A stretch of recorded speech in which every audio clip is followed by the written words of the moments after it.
Nasusulat, hindi lamang sa tinapay nabubuhay ang tao, kundi sa bawat salita na nanggagaling sa bibig ng Diyos. Kayo po ay nakatunghay sa ating pong serye ng thematic Sermon of the Bible every Sunday. So tayo po ay ah, dumako sa ating pong pag-recite ng sumasampalataya. Sumasampalataya ako sa Diyos amang makapangyarihan sa lahat, lumalang ng langit at lupa at kay Heso Kristo na anak niya, Panginoon natin na sa hiwaga ng Espiritu Santo, ipinanganak ng Birhing Maria, nagdamdam ng hirap sa kahatulan ni Poncio Pilato, ipinako sa krus na matay at nilibing sa ikatlong araw at nabuhay sa mga patay. Umakyat sa langit at umupo sa kanan ng Diyos amang makapangyarihan sa lahat, doon nagmumula na paparito upang humukom sa mga buhay at mga patay. Sinasampalatayanan ko ang Espiritu Santo, ang banal na iglesyang laganap, ang pagkakaisa ng mga banal at kapatawaran ng mga kasalanan, ang kabuhayan ng katawan at ang buhay na walang hanggan. Siya nawa. 10 utos. Huwag kang magkakaroon ng ibang Diyos sa harap ko. Huwag kang gagawa para sa iyo ng larawang inanyuan. Huwag mong babanggitin ang pangalan ng Panginoon mong Diyos sa walang kabuluhan. Alalahanin mo ang araw ng Sabat upang ipangilin. Galang mo ang iyong ama at ang iyong ina. Huwag kang papatay. Huwag kang mangangalunya. Huwag kang magnanakaw. Huwag kang magbibintang sa iyong kapwa. Huwag mong iimbutin ang anumang bagay ng iyong kapwa. Pagpalain nawa ng Diyos ang pagkabasa ng kanyang mga salita. Okay? Ang thematic sermon of the Bible ay nagsimula po sa ah, lumang tipan sa aklat ng Genesis at nagtapos po tayo sa aklat ng Malakay o Malakias. Yan po ay 39 books of the Bible. At ang mga tema po ng bawat aklat ang siya pong ating binigyan ng pansin sa bawat ah, episode ng ating pong seryeng ito. At ngayon, nasa bagong tipan po tayo. Nagsimula po tayo sa aklat ng Mateo. At ngayon ay narito na po tayo sa aklat ng unang Juan o First John. So we have at least 4 remaining books ng thematic sermon of the Bible. At mga few weeks ay matatapos na po tayo sa series ito at magsisimula po tayo ng bagong series na ating pong tatalakayin every Sunday. Alright? So ang ating pong paksa ngayong gabi ay ang Diyos ay ilaw. At ito po ay matatagpuan po natin sa unang Juan 1:5. At ito po ang sinasabi ng talata. Ito ang aming narinig sa kanyang anak at ipinapahayag naman namin sa inyo. Ang Diyos ay ilaw at walang anumang kadiliman sa kanya. Pagpalain nawa ng Diyos ang kanyang mga salita, tayo po'y dumulog sa panalangin at hilingin natin sa Panginoon na samahan po tayo sa gabing ito ng ating pananambahan at naway mangusap ang Diyos sa bawat isa sa atin na habang tayo nakikinig ng kanyang mga salita ay mapagbulay-bulayan natin ang mga katotohanan ito. Tayo po'y manalangin. Dakilan naming Diyos, nagpapasalamat po kami sa iyo sa gabing ito. Aming dalangin ang aming mga kapatid na kasama namin, O Diyos, sa gabing ito ng pananambahan sa iyo sa Espiritu at katotohanan. Aming pong dalangin, Panginoon, ang pagkilos ng iyong banal na Espiritu at ang pagpapaunawa sa amin, Panginoon, ng mga nabanggit ni Apostol Juan patungkol sa Diyos. Kung sino at ano siya para sa amin, O Diyos. Kaya aming dalangin, Panginoon, ang iyong pong patnubay, ang iyong gabay, at ang iyong kapangyarihan na patuloy na magpaunawa sa amin ng mga katotohanan ito na dapat namin maipamuhay. Hinihiling po namin, Panginoon, ang bawat isa na nakatunghay ngayong gabi ay iyo pong bigyan ng kaliwanagan. Akayin sa liwanag sa ilaw upang makita nila, Panginoon, ang kanilang mga sarili kung ano ang meron sila, O Diyos. Ito po ang aming dalangin sa ngalan ni Kristo na Panginoon namin na tagapagligtas. Amen. Alright? So, balikan po natin ang ating talata. Ano po? At ito po ang nabanggit ni Apostol Juan na patungkol sa kanyang pinatotohanan sa anak ng Diyos. Walang iba kundi si Kristo. Na si Kristo ang nagbabanggit na ang Diyos ay ilaw at walang anumang kadiliman sa Kanya. Ang maikling profile po ng unang Juan, ang may akda po nito ay walang iba kundi si Apostol Juan na kilala rin bilang alagad na minahal ni Jesus o the beloved John. Ano po? At ito po ay tinatayang nasulat nung huling bahagi ng unang siglo, 1995 AD. Kaya lahat po ng mga sinulat ng mga aklat ng mga apostol at malapit sa apostol ay nakapaloob lamang po during 100 years o tinatawag nating first century. And beyond sa 100 years ay hindi na po tinanggap ng mga scholar sapagkat yan ay sobra na po sa limit na kung saan yung mga kaganapan ano po sa buhay ng mga nakakita, nakahawak, nakarinig sa ating Panginoong Hesukristo ang siyang tunay na mga testigo o tinatawag na saksi sa katauhan ng ating Panginoon.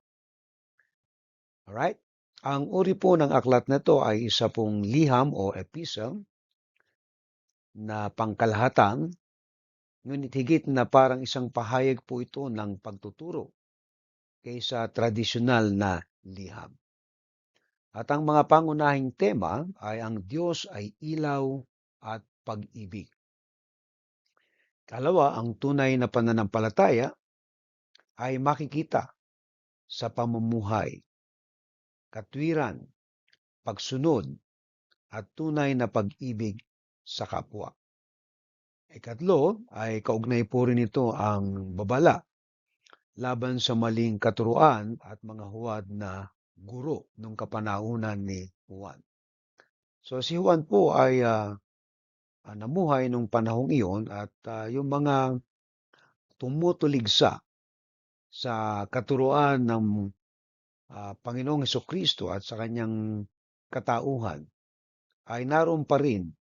At kung kaya nga siya po ay gumawa ng liham na ito pangkalahatan upang himukin at bigyan ng babala at palakasin ng loob ng mga mananampalataya na na naniniwala kay Kristo na ang Panginoong Hesukristo ay totoo na nagkatawan tao at ipinaunawa niya ang tungkol sa kung sino at ano ang Diyos.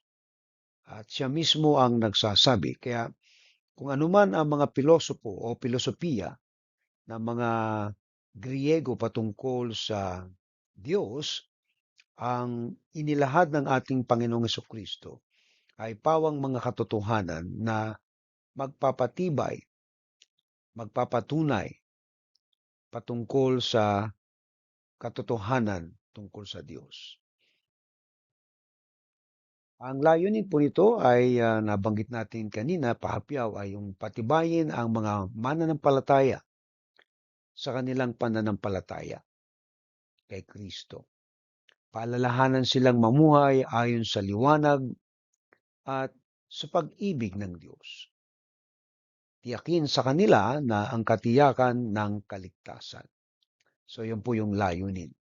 At isa po sa mga susing talata ay ang hunang 4:8 na kung saan ay binanggit doon ang hindi umiibig ay hindi nakakakilala sa Diyos sapagkat ang Diyos ay pag-ibig. Alright? So, nabasa na po natin yung talata patungkol sa ipinahayag ng Apostol Juan na ang anak ng Diyos Ang ating Panginoong Kristo ay nagpahayag patungkol sa Diyos na ang Diyos ay ilaw. Ano po daw ang pangunahing ipinapahayag ng talata tungkol sa Diyos? Ang sagot po natin diyan ay ipinapahayag na ang Diyos ay ilaw, ay nangangahulugang siya ay banal. So yun po yung diwa ano po ng pinapahayag na ang Diyos ay ilaw. Siya ay banal, dalisay, at walang anumang kasamaan o kasinungalingan. Kung kaya nga po, ang mga salita na nanggaling sa Diyos ay wala pong halong kasinungalingan at pawang mga katotohanan. Kaya tayo ay makakaasa sa salita ng Diyos na kung ano ang kanyang sinabi, yon ang magaganap at yon ang katotohanan. Ikalawa, ano po daw yung kahulugan ng walang anumang kadiliman sa kanya? Ang ibig sabihin lamang po nito ay wala ni katiting na kasalanan, pandaraya o kasamaan ang matatagpuan sa Diyos. Siya po ay ganap na malinis at perpekto. Alright? Tatlo, ano po yung kaugnayan ng ilaw sa karakter ng Diyos? Ang ilaw po ay sumisimbolo sa katotohanan, kabanalan, at gabay na nagbibigay ng kaliwanagan sa mga tao upang hindi sila mamuhay sa kadiliman ng kasalanan. So yan po ang karakter ng Diyos. Ikaapat, paano po nakaaapekto ang mensaheng ito sa pamumuhay ng isang Kristiyano?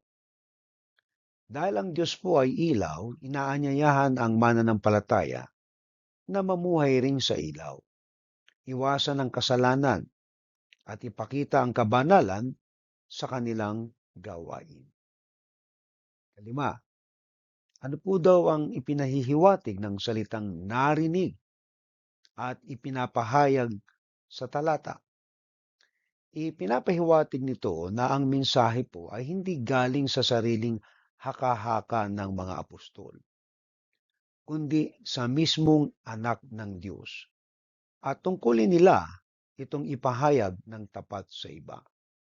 Kaya mainam na ito pong mga apostol ang tinatawag nating pinakaunang mga saksi na siyang magpapatunay patungkol kay Kristo at sa ipinahayag ni Kristo tungkol sa Diyos. Kaya yung kanyang binabanggit dito, yung aming narinig. Ibig sabihin, ito po ay nangangahulugan na sila mismo ang mga unang mga nakarinig.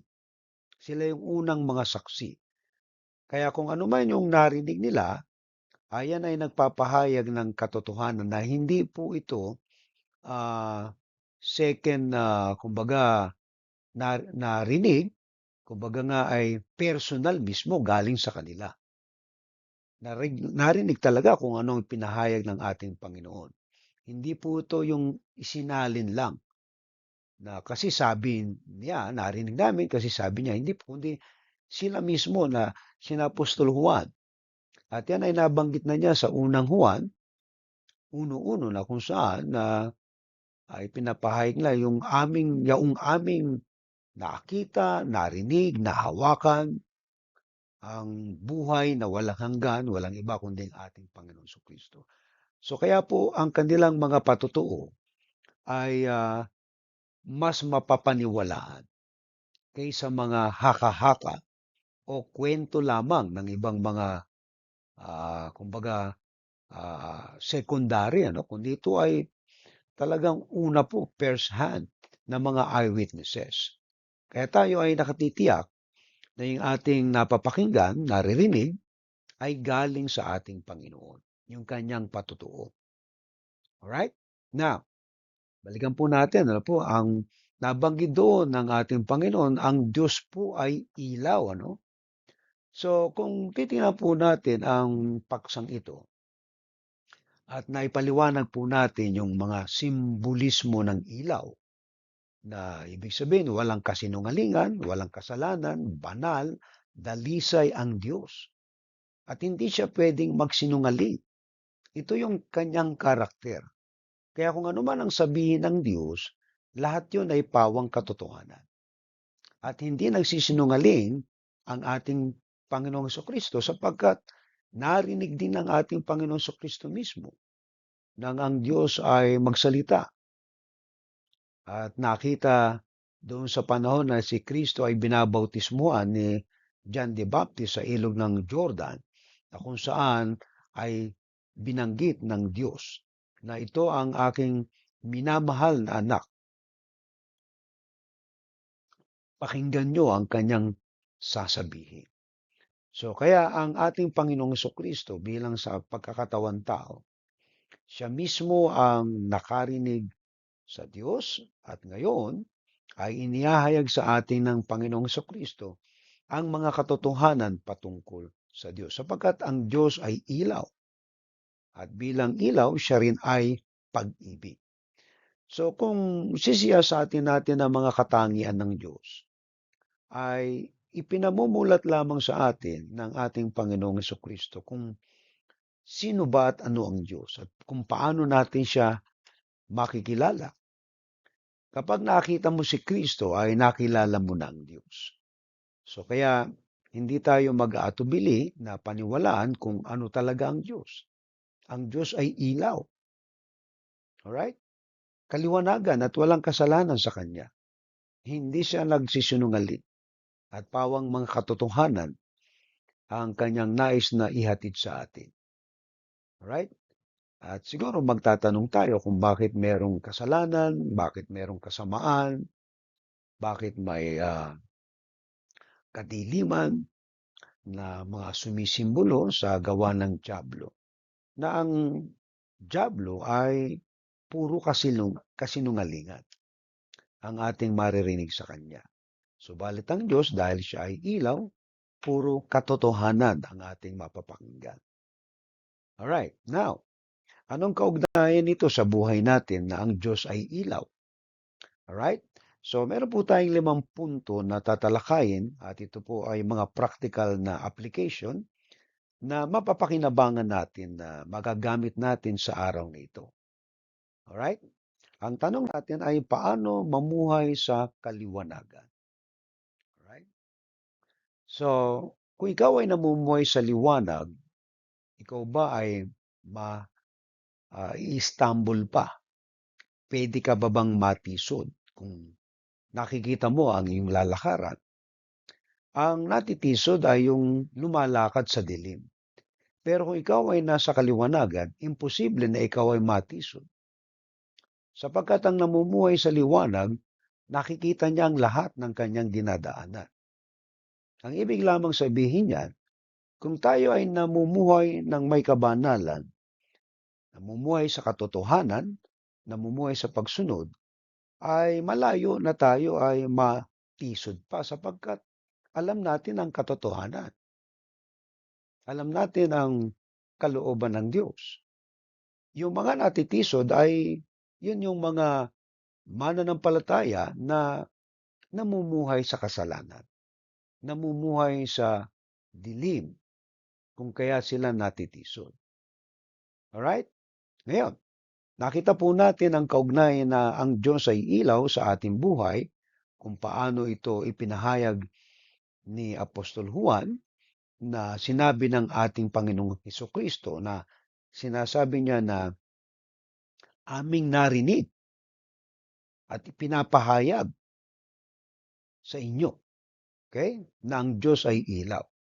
Kung babalik po tayo sa panahon ni Juan, ano po, may mga pilosopo, mga tao na nagtuturo ng patungkol sa wisdom o filosofiya, ano po. Nariyan po ang mga Gnosticism o Gnostic o Docetic, mga nagtuturo ng tinatawag nating karunungan o Gnosticism, ang tawag po diyan sa panahon ni Juan, ano po. At yan po ay may mga paniniwala patungkol sa katauhan ng ating Panginoon Hesukristo na sa kanilang filosofiya na all matter is evil. lahat daw ng bagay ay masama. So kung all matter is evil, at si Kristo ay nagkatawan tao, ibig sabihin, hindi po siya perpekto. Siya po ay may bahid ng kasalanan. Sapagkat ang matter nga ay evil, so imposible na si Kristo ay maging perpekto. Alright? So yan po ang isa sa mga philosophical application na ginagamit ng mga Griego. Kaya ito po ay naging tinatawag na tangka na wasakin ang katauhan ng ating Panginoon na sapagkat si Kristo ay imposibleng maging perpekto. At siya ay hindi talaga nagkatawan tao sapagkat kung siya ay nagkatawan tao, magiging makasalanan siya. At yun ay pinabubulaanan ni Juan dito sa aklat ng unang Juan. Kasi siya mismo ang nagsasabi, siyang aming nakita, aming narinig, aming nahawakan. Okay? Ang buhay na walang hanggan. At yan ay sa katauhan ng ating Panginoong Kristo. Kung kaya nga napakainam na ating maunawaan yung katauhan ni Kristo, kung sino at ano siya. At aking laging nababanggit sa inyo na si Kristo ay 100% Diyos, 100% tao. No mixture, no separation, no confusion. Ibig sabihin, dalawang katauhan sa isang tao, sa isang persona. Naroon ang kanyang pagka-Diyos na hindi nagbabago at naroon din ang kanyang pagkatao na katulad ng ating katauhan. Pero ang kaibahan lamang sa kanya, hindi siya patay ang espiritu ng ipinanganak. Buhay ang kanyang espiritu. Nung tayo pinanganak ng mga tao mula kay Adan, lahat ng mga pinanganak mula kay Adan ay patay ang espiritu. Ibig sabihin, walang kaugnayan sa Diyos, kaya namumuhay sa kasalanan, sa kadiliman. Pero ang ating Panginoon ay kakaiba. Sapagkat ang kanyang katauhan, katulad natin tao, siya ay nagugutom, nauuhaw, natutulog, napapagod. Kasi nga, tao siya. Alright? At hindi natin inaalis yan bilang tao. Ang kaibahan nga lang po ay ang kanyang ugnayan sa Diyos ay buo, hindi po hiwalay.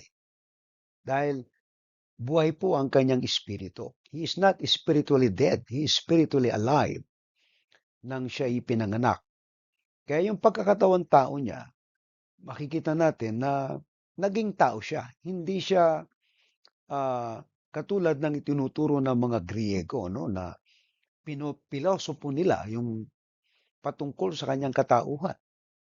At ito ang nilabanan ni Juan na mga itinuturo ng mga bulaang tagapagturo. Dahil napatunayan ng mga apostol na talagang si Kristo ay nagkatawan tao. Tao siya. Pero sa kanyang katauhan na yun, naroon ang kanyang divinity. Naroon ang kanyang pagkadiyos. Kaya kung magtataka tayo, meron bang ganun, Pastor? Meron nga. Ito na nga eh. Kakaiba siya sa Diyos kasi tao siya. Kakaiba siya sa tao kasi Diyos siya. Kaya in between, makikita natin, nire-represent niya ang Diyos para sa tao. At nire-represent niya ang tao para sa Diyos. Kaya nga siya yung mediator between God and man. The man, Christ Jesus. He knows God. Siya yung nakakaunawa lamang sa Diyos. Kaya nung ipahayag niya patungkol sa Diyos na sinasabi niya ang Diyos ay ilaw, ang Diyos ay pag-ibig, naintindihan niya yan.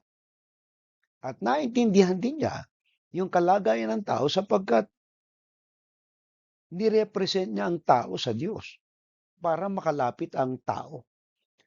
At yun ay sa pamamagitan ng kanyang kamatayan sa krus, na inihandog niya ang kanyang sarili bilang sakripisyo para sa katubusan ng ating mga kasalanan.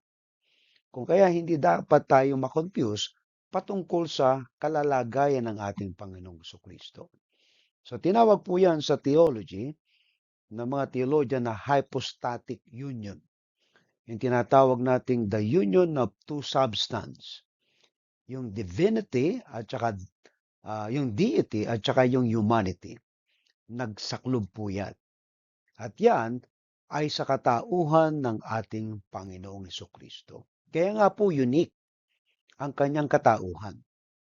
One of a kind na binabanggit po yan ng mga scholar na walang ganitong nangyari sa buong kasaysayan ng sangkatauhan na ang Diyos ay nagkatawan tao.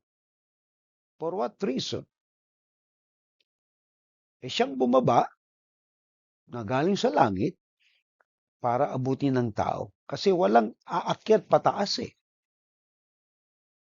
Kundi dapat merong bumaba at ang bumaba nga na yan ay ang Diyos sa katauhan ni Hesukristo. At ngayon, inirepresent niya ang tao. At nung siya magtagumpay sa krus, napagtagumpayan niya ang kasalanan. Kaya tayo pwede ring magtagumpay sa kasalanan. Dahil si Kristo ang pinakamodelo ng ilaw, liwanag na namumuhay sa uh, uh, kabanalan. Alright? Ngayon, ang tanong po natin ay paano ba tayo mamuhay sa kaliwanagan? Yamang tayo ay mga nananampalataya at sumusunod kay Kristo. Hindi na tayo namumuhay sa kadiliman. Kung ikaw ay tumanggap kay Kristo at namumuhay ka pa sa dilim, malamang matitisod ka. Okay? Malamang matitisod ka sapagkat ang iyong pamumuhay ay sala sa katotohanan. Kaya nga kung tayo ay na kay Kristo, tayo ay isa ng bagong nilalang. At bago na ang ating pagkatao. Kaya namumuhay na tayo sa kaliwanagan.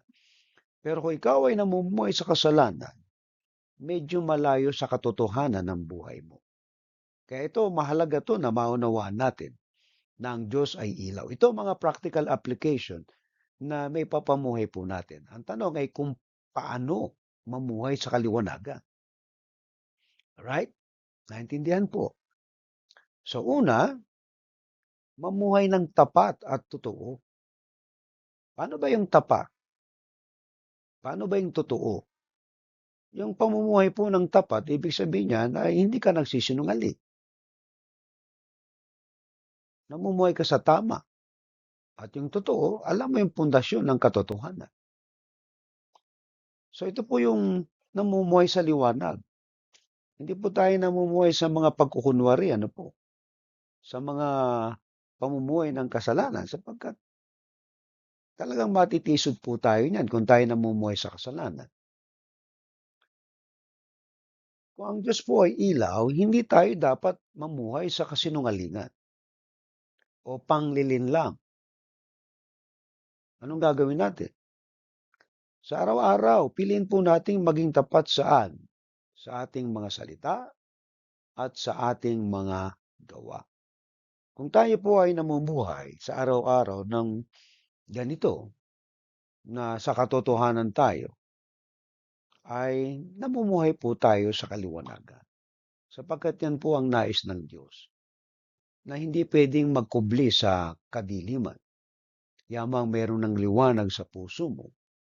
Ibig lamang sabihin yan, bukas ang buhay mo sa katotohanan, sa kaliwanagan, kaya namumuhay ka uh, sa sa salita at gawa na tapat.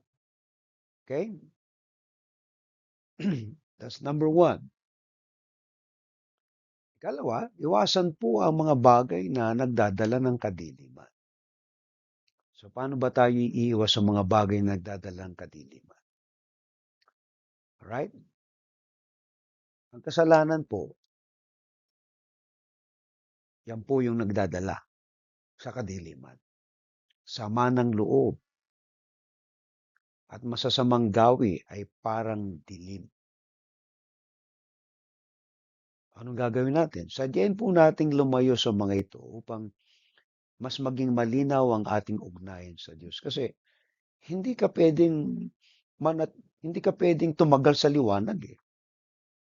Kung merong dilim sa buhay mo, namumuhay ka sa kasalanan, Naroon yung sama ng loob, hindi ka maalam magpatawad, at masasamang gawi, yung mga habit ang ginagawa mo.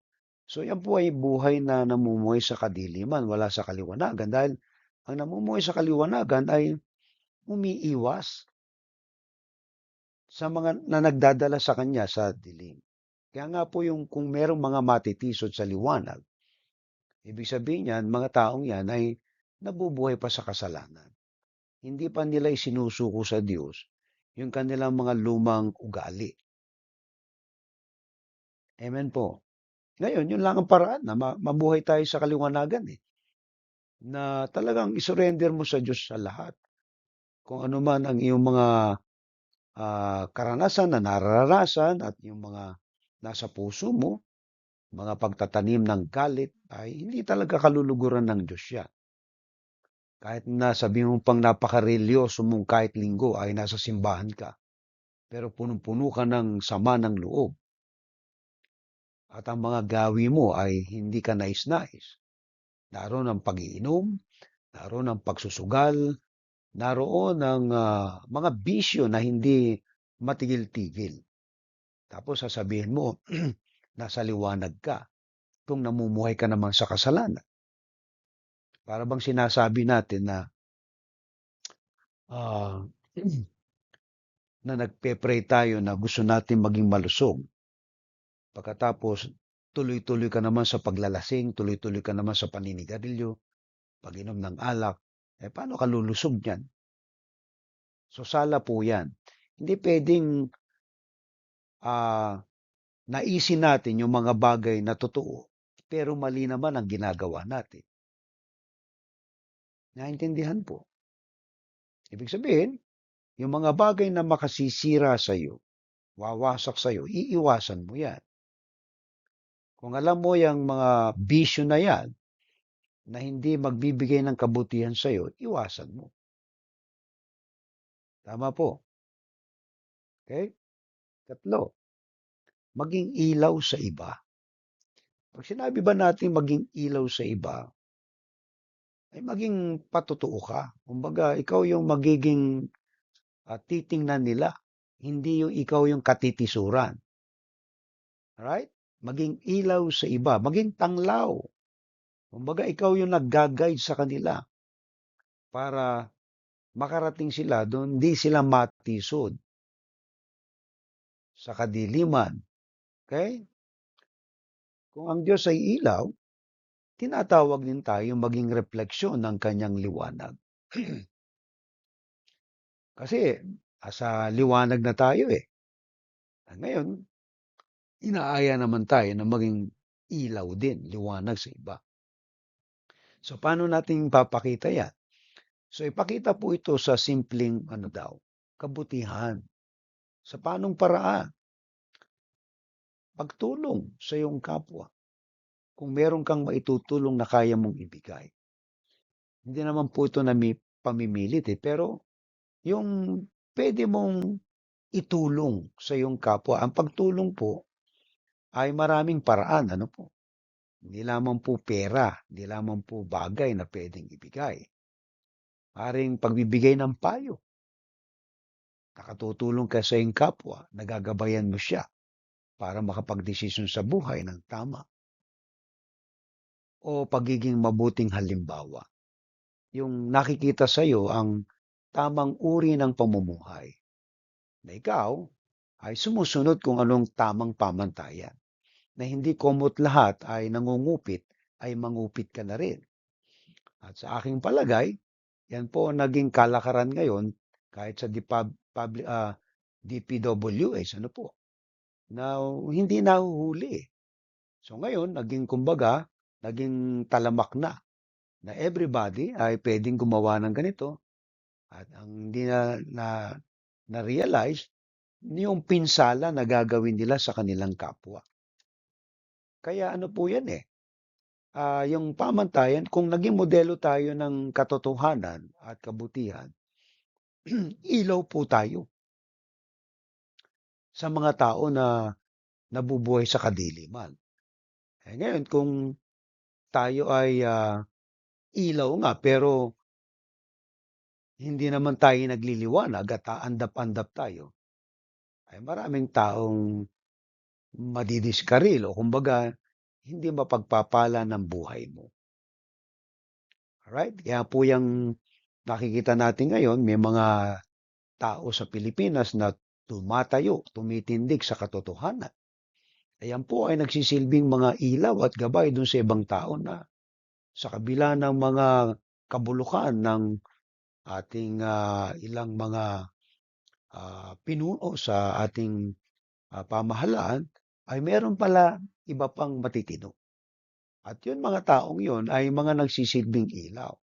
At yun ang maggagabay sa iba na akain sila sa katotohanan, akain sila sa mabuting bagay na dapat gawin. Alright? Ngayon, ang tanong ay, ikaw ba ay nagiging ilaw sa iba o ikaw ay nagiging katitisuran? Magkaiba po yan. Kung ikaw ay nabubuhay sa katotohanan, ay magiging ilaw ka ng iyong pamilya, ng iyong komunidad, ng iyong lipunan. Amen po, mga kapatid. So kaya nga, tayo na kung ang Diyos ay ilaw at namumuhay tayo sa dilim, ay malaki po ang problema natin. Baka wala po tayo talaga kay Kristo kasi madilim po ang buhay natin eh. Dahil yung mga tunay na mga sumampalataya kay Kristo ay nasa kaliwanagan na. At sila po ay nagiging mga halimbawa ng pagiging mabuti sa kanilang kapwa. Tumutulong sa abot ng kanilang kakayahan. Kaapat, hanapin po ang kaliwanagan sa Kanya. Okay, paano natin nga hanapin yung kaliwanagan sa Kanya? Pag sinabi nating liwanag, napakasimple ng ng illustration na 'to eh. Hindi tayo malalayo eh. Yung hahanapin mo ang liwanag, ibig sabihin yung ah, mga oras ng pagkalito o problema, saan tayo lalapit? Hindi po tayo sa tao lumalapit, ano? Sa Diyos tayo lumalapit. So paano tayo lalapit sa liwanag? Lumapit tayo sa Diyos sa pamamagitan ng panalangin. At kapag ginawa po natin yan, hinahanap natin ang ilaw. Hinahanap natin ang kaliwanagan. Sapagkat ang Diyos lamang ang pwedeng magbigay sa atin ng tamang kasagutan sa ating mga problema sa buhay. Alright? O yung ating mga pagkalito na hindi natin alam kung anong gagawin. Ay napakasimple lamang po talaga nito kung tayo ay nakikinig. Alam niyo po, may mga tao na nalilito sila na akala nila itong mga taong ito mababait.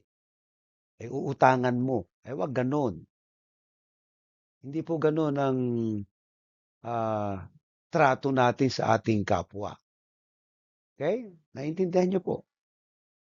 So, kaya tayo ay nag-aaral, nakikinig, ipinapaunawa natin yung ilaw, yung liwanag, sapagkat yun ang tama. Sa Diyos tayo lumapit, manalangin. Ipanalangin mo ang iyong mga pangangailangan. Ipanalangin mo ang iyong mga problema, sapagkat ang Diyos ang tutugon. Dahil ang tao po ay kulang din eh. Hinahanap lang din nila yung ilaw sa Diyos. So bagamat may mga tao na nais na magkawang gawa o tumulong, hindi po sila ang ating tagapagligtas. Naintindihan niyo po? Kundi ang Diyos. Sapagkat tinuturuan tayo na magpakumbaba, na hanapin natin ang tunay na liwanag ng buhay. Walang iba kundi ang Diyos. At sa pamamagitan ni Kristo, ay nakalalapit tayo sa Diyos nang walang takot at tumutugon ang Diyos sa ating mga daing. Amen. Okay? So, yung lumapit sa Diyos sa panalangin, unang-una po natin pwedeng gawin. Ikalawa, lumapit sa Diyos sa pamagitan ng kanyang salita. Yung pagbabasa ng Bible, ano po, napakainam niyan. Kaya kung kayo nagbabasa ng Biblia, ito yung ilaw. na magbibigay sa atin ng malinaw na direksyon. Kumbaga, kasangkapan ng Diyos yan eh, na ito yung iyong alamin. Kapag kinonsulta mo ang Biblia, magsasalita yan kung ano ang dapat mong gawin. Kaya hindi tayo malilito. Alright? Hindi tayo mag-aalala kasi ang salita ng Diyos katotohanan eh. Hindi po nagsisinungaling ang salita ng Diyos. Humigit na 40 taon na po ako nagbabasa ng Biblia at patuloy na nag-aaral ng salita ng Diyos. Talaga pong yan po ang aking gabay sa lahat ng panahon na ni minsan, ni kahit kailan ay hindi ka pababayaan ng Diyos. Yan po ang katotohanan. Yan po ang ilaw na ating nilalapitan. Kaya kung kayo magkakaroon ng sandamakmak na problema o namang pasanin sa buhay, babalik ulit tayo sa Bible. Kasi yan po ang ilaw. Naintindihan po. Yan ang bibigyan ng direksyon sa atin. Kaya kung kayo po ay namumroblema, ano bang problema nyo? Kalimitan problema na binabagit natin, pera eh. Mabuti pa yung pera, may tao. Yung tao, ang sabi na, walang pera. Hindi po totoo yan. Ang totoo niyan, ang pera po ay kayo. Ibig sabihin, pwede mong gawin yung pera ikaw. Sa anong paraan? Ay lalapit tayo dun sa ilaw para maging maliwanag sa atin yung ating gagawin. At yan ay katotohanan po yan. Marami na nagpatotoo patungkol sa mga problema nila sa buhay, kung paano sila nakasalba at kung paano sila tinulungan ng Diyos. Kaya sa Diyos tayo lumalapit eh. Naintindihan po. Alright? So kung may mga tao naman na pwedeng makatulong sa iyo, ay gagawin nila, yun ay pansamantala. Pero higit na makatutulong sa atin, walang iba kundi ang Diyos. Kaya mas gusto ng Diyos maging malapit ka sa Kanya.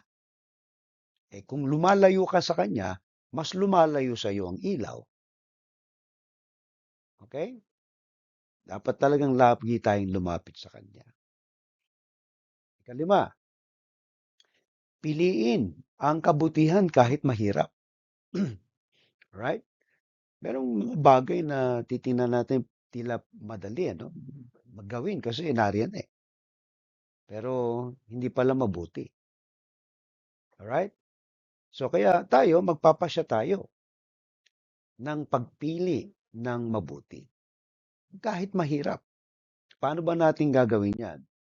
Ang liwanag po ay kumakatawan sa kabanalan na banggit na po natin kanina. No?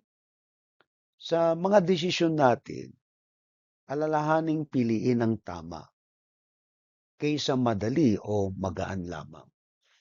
Mahirap po yung shortcut at marami pong nakakaroon ng problema dyan.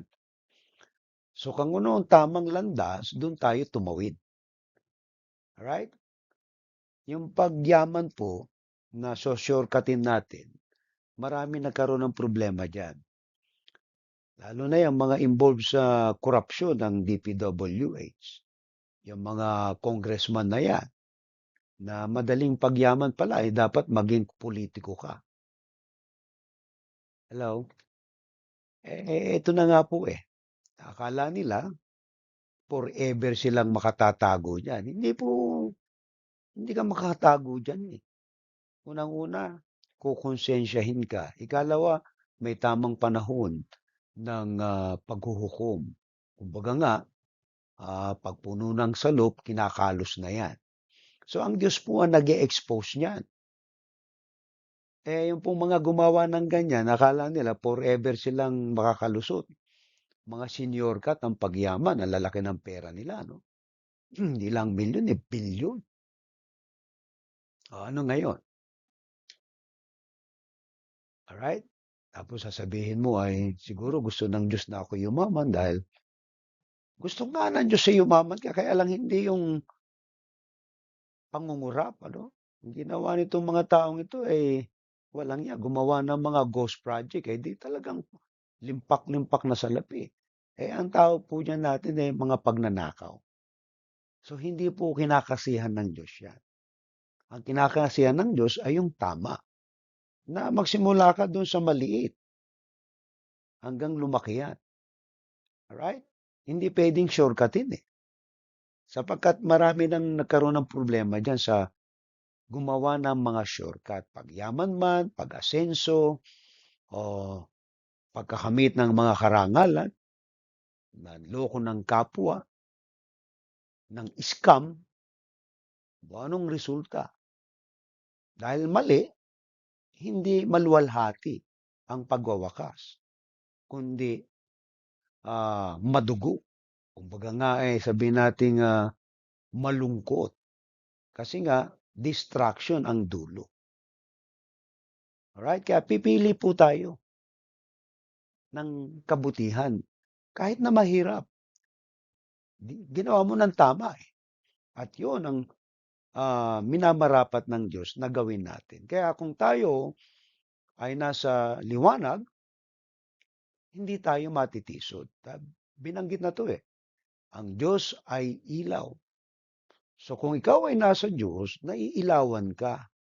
At kung naiilawan ka, ibig sabihin, hindi ka niyan matitisod. Alam mo ang gagawin mo na tama. Pero kapag ikaw ay natisod, ibig sabihin wala ka sa liwanag. Ibig sabihin yan, walang Kristo sa buhay mo. Naintindihan po, mga kapatid. Kaya nga kailangan natin si Kristo. Lalong-lalo na itong ating mga kapatid na nakatungay ngayon. Kung si Kristo ay nasa iyo, tinanggap mo bilang Panginoon tagapagligtas ng buhay mo. May liwanag ka na. Paano natin maunawaan pa yung liwanag na yan? Basic lamang po yung binabanggit natin kanina, yung paglapit. Ano? Nagtatanong ka, naguguluhan ka, lumapit ka sa ating Panginoon. Sa panalangin, sa salita ng Diyos, basahin mo ito. At kaya nga tayo po ay nag-o-offer lagi ng pagbubulay-bulay mula Tuesday, Wednesday hanggang Thursday para lalong ma-maintain ang ating pakikipag-ugnayan sa Diyos, yung paglapit natin sa Kanya. Sapagkat habang tayo lumalago sa pagkakilala, mas nauunawaan natin kung ano ang mga patakaran ng Diyos sa buhay, kung paano tayo magsasalita, kung paano tayo kikilos. Alright? So, budin po natin. Sa madaling sabi, ang talata pong ito ay nagtuturo na kung nakikiisa tayo sa Diyos na liwanag, makikita ito sa ating pamumuhay. Maliwanag, tapat, at puno ng kabutihan. Mga kaibigan at mga kapatid, sana ang mensaheng ito ay naghatid sa atin ng ilaw. Sapagkat ang Diyos ay ilaw. Hindi siya pwedeng magdilim sa atin. Liwanag lagi ang kanyang dala. Ayan po ay yung kabanalan, kadalisayan ng ating pamumuhay. Kung gusto nating manatili tayong namumuhay sa liwanag, patuloy tayo na lumapit sa ilaw. Tayo man lang. Dakilang Diyos, maraming salamat po sa iyo sa gabing ito. Aming dalangin na ito po ay nagbigay sa aming mga kapatid ng mga aral na maipamumuhay sa araw na ito. Salamat po sa mga praktikal na paraan kung paano naming mai apply na ang Diyos ay ilaw sa aming buhay.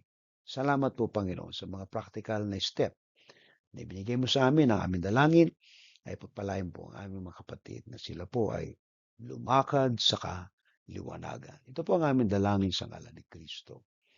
Amen. Alright? So, kung kayo po ay napagpala, ay pwede po kayo magbigay ng ating tithes and offering. Nakakare po sa ating kapatid na Sister Merlinda. Alright? So, next Sunday ay magkikita-kita po tayong muli. So, loobin ng Diyos na sa aking pag-uwi ay magkita-kita tayo at magkaroon tayo ng sama-sama pagsasalo-salo sa ating pong gagawing service sa aking pagdating.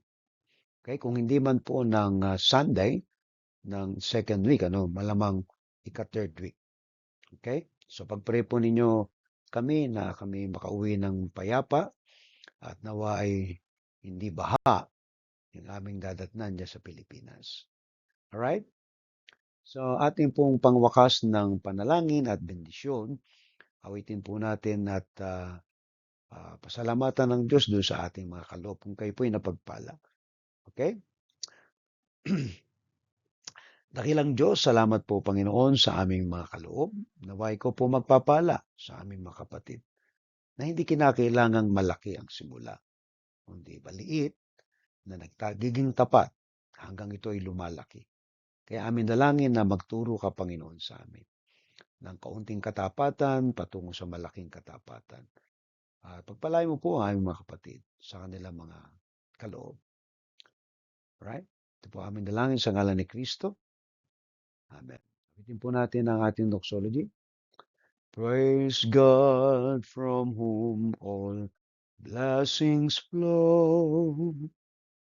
Praise Him, all creatures here below. Praise Him above, ye heavenly hosts.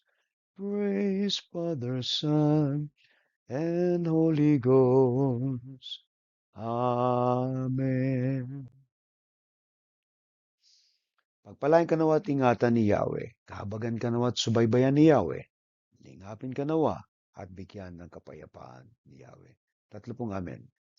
Amen. Amen.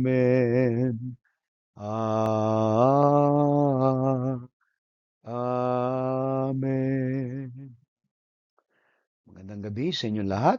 Umayo kayong mapayapa at ihanda kayo ng Diyos sa kinabukasan. God bless you po at magkita-kita tayo muli sa ating pong devotion every Tuesday, Wednesday, and Thursday, and then our online Sunday worship. God bless you.